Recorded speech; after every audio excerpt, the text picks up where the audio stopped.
Now here we have a quadratic inequality, x squared minus 6x plus 2 is greater than 0. And to solve this we would normally factorize it. But we're given a clue in this particular example that this one doesn't factorize. That clue was that we had to give the values of x in exact form, which is an indication that we're normally going to use the formula and it's going to come out in surds. That formula, just to remind you, okay, if you have a quadratic of the form ax squared plus bx plus c equals 0, then the solution for x is given by x equals minus b plus or minus the square root of b squared minus 4ac all divided by 2a. Let's just put that in a margin there, okay? So when I compare this quadratic to the quadratic here, I can see that a is 1, b is the minus 6, and c is the plus 2. So to solve this, I've got to find the critical values first of all. I treat it as if it equals 0. So for the critical values, put that in, for the critical values,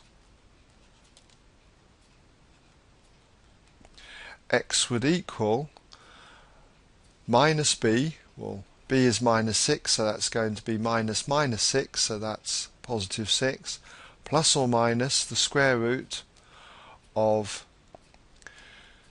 minus 6 all squared, that's the b number squared, minus 4 times the a value, which was 1, times c, which was 2, and that's all divided by 2 times a, 2 times the 1.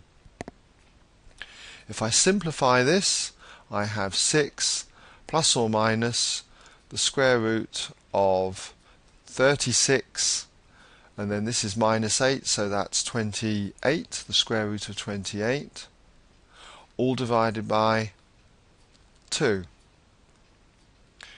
Now we can simplify the root 28 because the square root of 28 is the same as 4 times 7, and because 4 7s are 28, and so that becomes the square root of 4 times the square root of 7. Square root of 4 is 2, so we can look at this as 2 root 7. And all of that is divided by 2. And I can now divide the two terms on the top by 2. So 6 divided by 2 is 3. And then we have plus or minus, and 2 root 7 divided by 2 is simply root 7. So I have my two critical values, 3 plus root 7 and 3 minus root 7. So I need to sketch a graph in the usual way. So just put that down like that. Don't forget to label your axes, x and y. Now the critical values are where the graph of y equals x squared minus 6x plus 2 crosses the x-axis.